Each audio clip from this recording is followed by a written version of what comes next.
Months have shown the effects of disasters in East Texas, and now Smith County is looking to meet a federal requirement when it comes to providing disaster relief to people's pets. Today, the Smith County Commissioners Court authorized the county's emergency manager to pursue a grant for a pet disaster relief trailer from the American Kennel Club.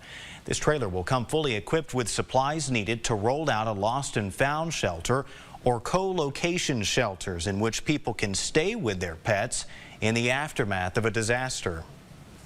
As we saw with the recent severe storms, owners weren't wanting to go to the hospital or go to a shelter because they couldn't take their pets.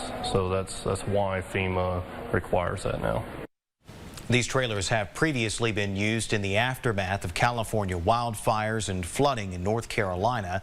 Today's action allows Smith County to move forward with exploring the trailer and applying for the grant, meaning this is just a start, not a done deal.